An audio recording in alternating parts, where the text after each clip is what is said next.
Just before the Me Too movement swept the nation, I was standing in the back of a comedy club with my friend Nick Kroll, and we were watching our friend Natasha Leggero do stand-up.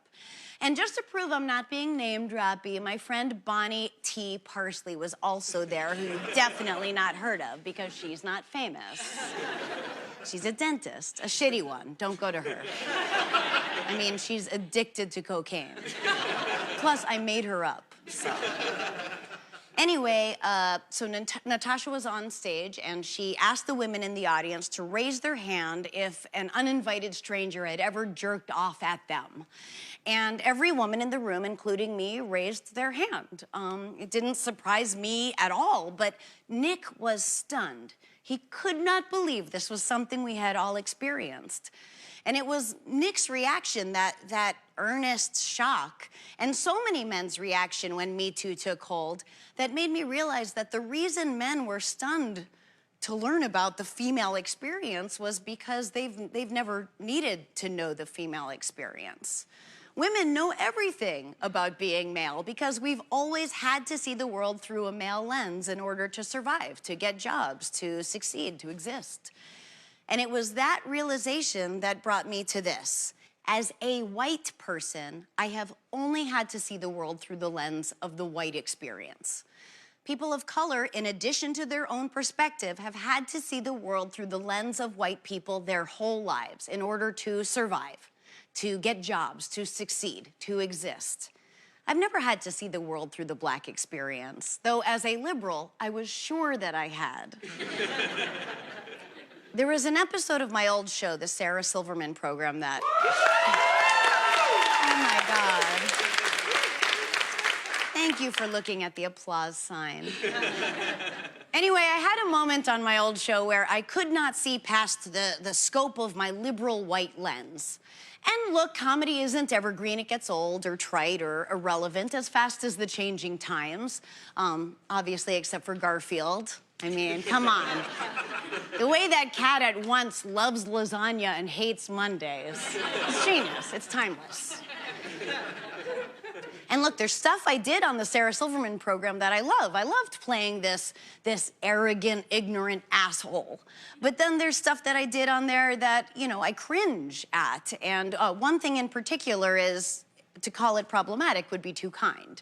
Okay, I'll just rip the Band-Aid off right now and say it. I did an episode where I wore blackface. The context was, well, irrelevant because it's not okay to do blackface, ever.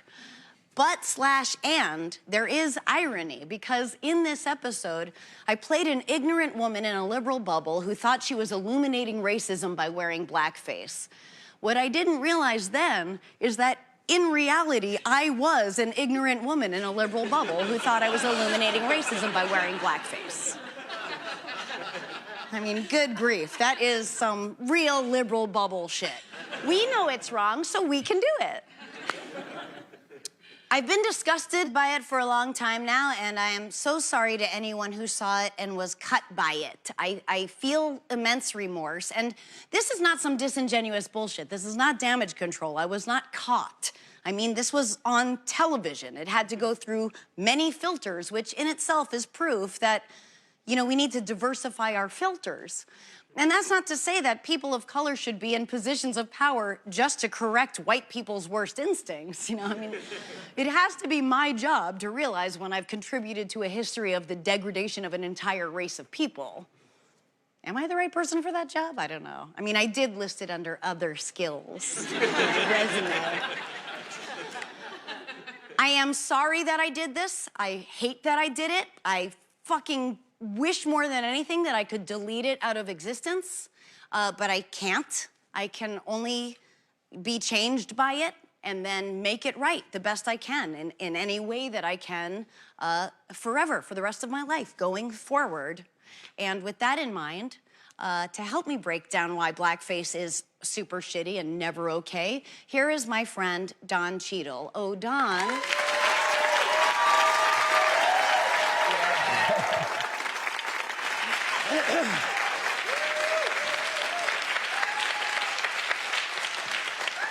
Okay, blackface originated in 19th century minstrel... Oh, man, you know what? This is it. You're doing it. You're doing exactly what you said not to do. What? You're asking a black person to explain to white people why blackface is bad. I mean, just, like, fucking Google it, okay? Read one fucking think piece or something, Sarah. I mean, it's not my job to educate ignorant white people. It's my job to be the best actor in America and quite possibly the world. I loved you in Miles Ahead. And of course, you're right. I fucked up. God. You know what? And I have a fix, and you're gonna love this, actually. Ladies and gentlemen, here to explain the historical context of blackface is a very white person, Jack McBrayer.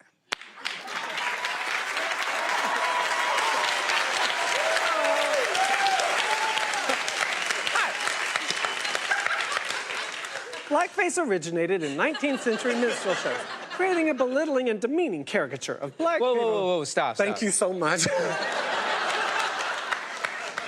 That did not feel right at all. My tummy is all knotted up like a ball of rubber bands. So you got a less talented white person recast him as me? Well, we do different things. Fuck!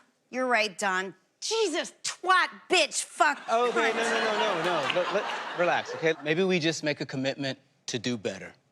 Yes. Okay, we'll just make a commitment to do better. We'll just Right, do better. in general, let's all just... Yeah. All right, I have to throw to... You want to throw to commercial? You just look into the camera and read the prompter. Oh. All right, that's fine. Yeah. If you know anything about me, you know I'm a horny liberal Jewish woman on the hunt for some mean peen with balls in between. After the break, I go on a date with a conservative Republican, so stick around. What? Take